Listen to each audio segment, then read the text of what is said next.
The diplomatic chamber aboard the Celestial Harmony hummed with tension as Ambassador Krelix of the Vexian Coalition spread his four manipulator appendages in what his species considered a gesture of grave concern. "You must understand," Krelix chittered, his translator rendering his clicks into standard galactic common.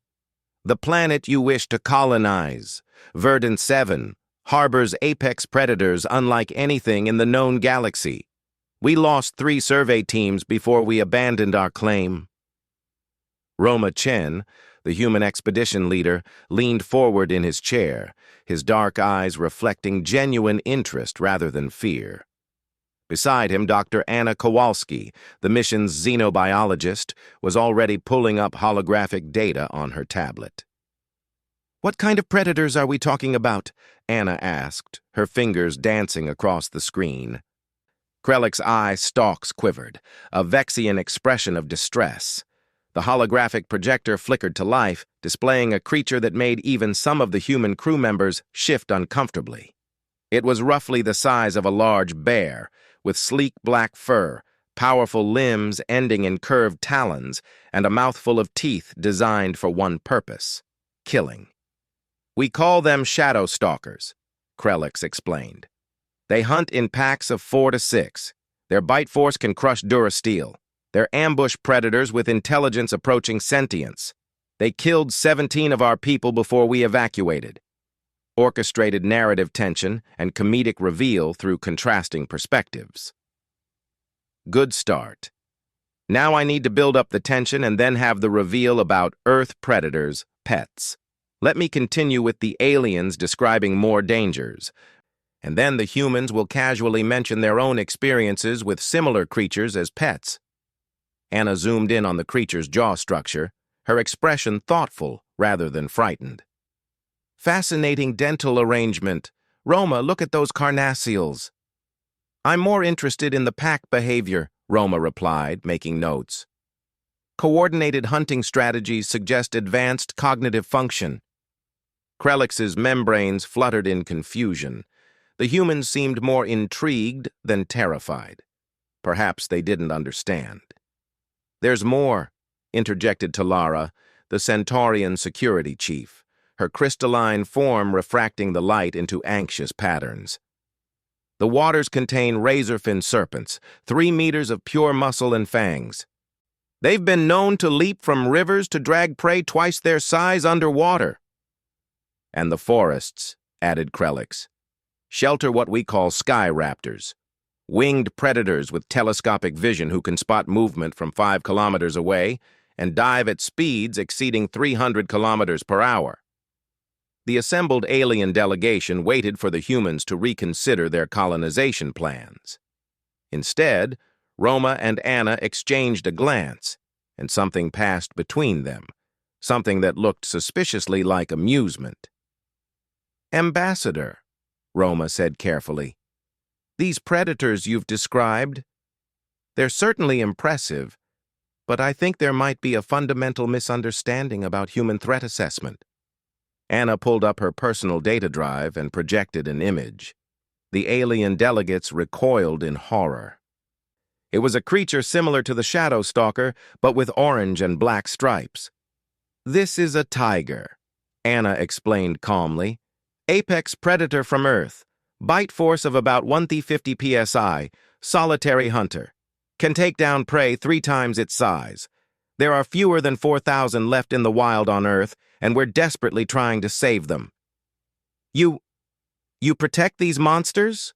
Talara's form flickered with shock. "Protect them?" Roma smiled. "We revere them. They're one of our planet's most magnificent species." He nodded to Anna, who continued the presentation. "This is a saltwater crocodile." Another image appeared. 7 meters long. Bite force of 3,700 psi, strongest of any living creature we know, can hold its breath for over an hour. Ambush predator that's remained virtually unchanged for 200 million years. Krelix's eye stalks had gone completely rigid. "And your razor-fin serpents?" "We call them great white sharks," Anna said, pulling up another image. 6 meters of apex predation, rows of serrated teeth, can detect a single drop of blood in an Olympic-sized swimming pool. Some humans dive in cages to observe them. For fun. The word fun seemed to break something in the alien delegation's collective understanding. The Sky Raptors? Talara whispered. Roma took over.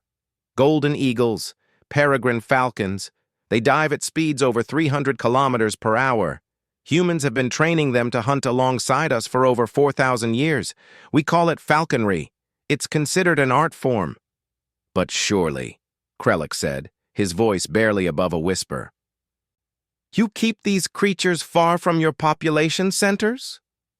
Anna's smile could only be described as mischievous. She pulled up a new image, this one from her personal collection. It showed her in her apartment on Earth, and curled up on her lap was a small, furry creature with sharp teeth and retractable claws. This is my cat, Shadow, she said. Descended from apex predators that humans domesticated approximately 10,000 years ago. They're obligate carnivores, meaning they can only eat meat. Those are retractable claws designed for catching and holding prey. And these, she zoomed in on the teeth, are designed for delivering killing bites to the neck. You keep these predators in your homes? Krellick was trembling now. About 95 million of them in North America alone, Anna confirmed. We also keep domesticated wolves. We call them dogs. About 90 million of those. Roma pulled up his own images. This is Rex, my German shepherd, descended from wolves, can bite with 238 psi of force, bred specifically to be loyal, protective, and to live alongside human families. My daughter sleeps in the same room with him. The silence in the chamber was deafening. Finally, Talara spoke, her voice crystalline and brittle. Let me understand this correctly. You're saying that you not only coexist with apex predators on your world, but you've domesticated them, keep them in your homes, allow your offspring to interact with them, and you love them? Well, Roma said, standing up and straightening his uniform. When you put it that way, yes. We also have a saying on Earth. A dog is man's best friend. We've evolved alongside predators, competed with them, learned from them, and ultimately partnered with some of them. The predators on Verdant 7 sound challenging, certainly. But they're not that different from what we've dealt with for our entire evolutionary history. Anna stood as well, closing her tablet. In fact, Ambassador, your shadow stalkers sound fascinating. I'd love to study their pack dynamics. Roma and I both have experience with large predators. I did my doctoral thesis on wolf reintroduction programs, and Roma served in wilderness management in Siberia for 5 years. Krellick looked at his fellow delegates, then back at the humans. Slowly, something like understanding, or perhaps respect, dawned in his multifaceted eyes. Perhaps, he said quietly. Perhaps humans are more prepared for Verdant 7 than we thought. Or perhaps, he paused, choosing his words carefully, perhaps you're the species the rest of the galaxy should have been warned about. Roma grinned. Ambassador, we prefer to think of ourselves as adaptable, and who knows? Give us a few generations on Verdant 7, and maybe we'll have domesticated your shadow stalkers too. As the meeting adjourned, Anna leaned over to Roma and whispered, Do you think we should have told them about Australia? Roma shook his head, suppressing a laugh. Let's not give them nightmares. 1 revelation per diplomatic session. Behind them, the alien delegates huddled together, suddenly reassessing everything they thought they knew about the species called humanity, the species that looked at apex predators and saw not threats, but companions, teachers, and friends.